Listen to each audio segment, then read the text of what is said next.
ఏ తెలంగాణ ప్రజలనైతే మీరు మోసం చేసిండ్రో, ఏ ఉద్యమ నేపథ్యం ఉన్న టీఆర్ఎస్ తీసేసిండ్రో, బీఆర్ఎస్ భారత రాష్ట్ర సమితి ఎక్కడ నువ్వు కూటరాయి తీయలేదు, ఏవైతే ఏటి రాయి తీస్తాను ఉత్తుటి. మహారాష్ట్ర నుంచి వార్డు మెంబర్లు తీసుకొచ్చి పక్క పక్కన కూర్చొని పెట్టుకొని వాళ్ళు ₹1,00,000 ఇచ్చి ఎక్కడ మహారాష్ట్ర నేనేదో చేస్తానంటే నీకు అల్లి లేదు, గల్లి లేదు, ఏది లేదు. మహారాష్ట్ర లేదు, మా ఊరు పోయి మీ ఊరు పోయి అన్ని పోయినాయి. సపడ పోయి ఇంట్లో పోయి కూర్చొని అనవసరంగా రేవంత్ రెడ్డి గారి మీద, రేవంత్ రెడ్డి గారి ప్రభుత్వం మీద, మంత్రివర్గం మీద మీకు పనిపాట లేకుండా మాట్లాడుతా ఉన్నా. ఈ పని చేయాలని కూడా మేము హెచ్చరిస్తా ఉన్నా. నేను థ్యాంక్ యూ.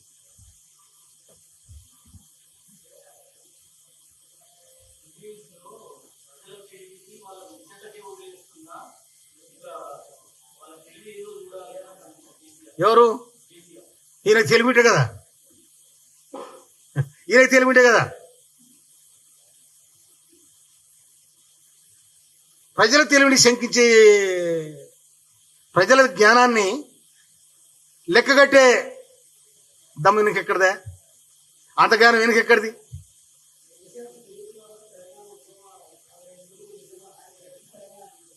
ఎవరు? ఎప్పుడు ఎప్పుడు కేసీఆర్ అండ చెప్పేది వింటావా?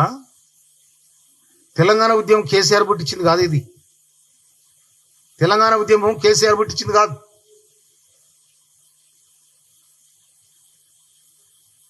ఏనాడైతే మద్రాసు నుంచి విడిపోయి ఆనాడే మహనీయులు 52 మనకు రాజ్యాంగం అమల్లోకి వచ్చినాక 50 రాజ్యాంగం అమల్లోకి వచ్చిన తర్వాత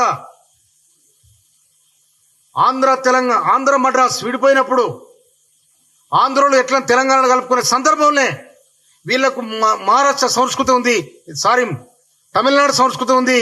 ఇడ్లీ గోబ్యాక్ సాంబార్ అని 1952లోనే ఉద్యమం మొదలైంది. ఆ తర్వాత వాళ్ళకి ఆఫీసులు లేక, ఆంధ్ర వాళ్ళకి ఆఫీసులు లేక మద్రాసుతో విడిపోయిన తర్వాత కర్నూలు వాళ్ళు టెంట్ వేసుకొని రాజధాని చేసుకొని వాళ్ళు రాజ్యాన్ని నడిపించారు. ఆ తర్వాత ఇక్కడ భాషా ప్రయుక్త రాష్ట్రాలన్నీ కూడా ఒక్కటి కావాలి, ఒకే భాష మాట్లాడే వాళ్ళు ఒకే రాష్ట్రంగా ఉండాలని ఆనాడు కేంద్ర ప్రభుత్వం పెడితే దాన్ని అడ్డం పెట్టుకొని ఆంధ్ర వాళ్ళంతా ఏకమై 1956లో తెలంగాణ ఆంధ్ర కలిసింది. ఆనాడే మన వాళ్ళు మీకు మాకు పొత్తు లేదు, మీకు మాకు పొంతన లేదు, మీ భాష వేరు, మీ యాస వేరు, మా బతుకు వేరు, మా భాష వేరు, మా సంస్కృతి వేరని చెప్పారు. ఆనాడే నినాదించారు. అదే విద్యార్థి ఉద్యమం పాలువంచల ప్రారంభమైన తెలంగాణ ఉద్యమం ఒక్క ఎంప్లాయ్తోని రగిలి అగ్రిమెంట్ అయి 69లో దాదాపు 372 మంది విద్యార్థులు కాల్చివేయబడ్డారు. వాళ్ళ త్యాగాలు అది తెలంగాణ. ఆ తెలంగాణ నేపథ్యమే మా రాష్ట్రం మాకు కావాలంటే ఇవాళ నీకు తోడ ఇచ్చాం. నువ్వు ఒక్కరిని నిర్మించింది కాదు ఇది. వందలాది మంది నేను ఫ్రంట్ లైన్లో ఉన్న తెలంగాణ ఉద్యమానికి, దీని వెనకాల మలదేశ ఉద్యమం ఇది కాదు. 96లోనే సూర్యాపేటలో మహాసభ జరిగింది, భువనగిరిలో మహాసభ జరిగింది. తెలంగాణ ప్రత్యేక రాష్ట్రం కావాలని ప్రజా సంఘాలు కూడా తెలంగాణ కావాలని నినాదించినాయి. సకల జనుల సమ్మె జరిగింది, రస్తా రోకలు జరిగినాయి, వంట వార్పులు జరిగినాయి. ఇవన్నీ కూడా చేసింది వాడి చరిత్ర లేదనుకోవడం మీ విరితనం. అందుకోసమనే వాళ్ళ విజ్ఞతలుగా వాళ్ళ తెలివికే కాదు, మీ తెలివి కూడా చూస్తారాడు ప్రజలు. అందుకోసమనే తెలంగాణ ఉద్యమం కానీ ఇలా సోనియా గాంధీ ఇయ్యకపోతే కేసీఆర్ పరిస్థితి, సోనియా గాంధీ తెలంగాణ ప్రకటించకపోతే, తెలంగాణ రాష్ట్రం ప్రకటించకపోతే, పొన్నం ప్రభాకర్ బాయ్ అది కొడితే పెప్పర్ అది కొడితే కళ్ళలో పడ్డాయి. మీరు ఏడగొట్టాడినరు. మీరు తెలంగాణ రాకుతూనే, తెలంగాణ ప్రత్యేక రాష్ట్రం కాకుతూనే మీరు, నీ కొడుకు, నీ అల్లుడు అందరూ జమ చేసుకుంటూ అప్పుడే బయటపడ్డారు.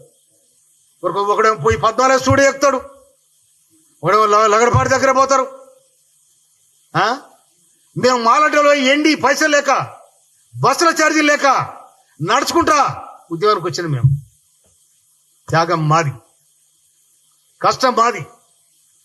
దాని వెనకాల ఉరికినాం, ఉరకమంటే ఉరికినాం, పడుకోమంటే పడుకున్నాం, లెమ్మంటే లేచినాం, ఏడమంటే ఏడ్చినాం, రాలేమంటే రాలేసినాం. కానీ మీరాడున్నారు, మీ చరిత్ర ఏంటి? ఇంతమందిని పోగు చేసుకొని మా తెలంగాణ మాకు కావాలంటేనే ఇవాళ మీరు ఎన్ని కొలువులు ఇచ్చింది? ఇవాళ రేవంత్ రెడ్డి గారి ప్రభుత్వం వచ్చిన వెంటనే 60,000 కొలువులు ఇచ్చింది. మీరే ఇచ్చారు. నీళ్లు నిధులు నియామకాలు ఎక్కడ బా? నీ బిడ్డ ఓడిపోతే ఎమ్మడే ఎమ్మెల్సీ ఇచ్చినావు, ఉద్యోగం చేసిన వాళ్ళు ఎక్కడ పోయిను? నీకు ఎమ్మెల్యే కాకుండా నీకు నీ అల్లుడికి మంత్రి పదవి ఇచ్చినావు. ఎమ్మెల్యే కాకుండా మీ ఎన్నికల కోసం మేము ఆట ఆడినాం, పడబడినాం. మీరు వైభోగాలు అనుభవిస్తున్నారు, మేము కష్టాలు అనుభవించినాం. రమ్మని చెప్పు, నా దగ్గరికి డిబేట్ పెట్టమని. ఎదురుగా ఎవరైనా ఉంటారో అలా కుటుంబాలకు ఒక్కరు వచ్చి డిబేట్ పెట్టమని నాతోని చెప్తా. నేను దమ్ముంటే మాట్లాడమని, ప్రజలకు సమాధానం చెప్పమని. అందుకోసమనే ఆ జ్ఞానం ఉంది జూబ్లీహిల్స్ ప్రజలకు, ఆ ధైర్యం ఉంది. అందుకోసం మీ దండుపాలెం పోయి ఆడ ఏం చేసినా కాదు. కనుక మీ పాల్యాలు బోల్యాలు అన్నీ పోతాయి. మీ దొంగల పాల్యం అయింది అది. కనుక మీ దొంగల పాల్యాలు కూడా ఇవ్వడం సార్. థ్యాంక్ యూ, నమస్కారం.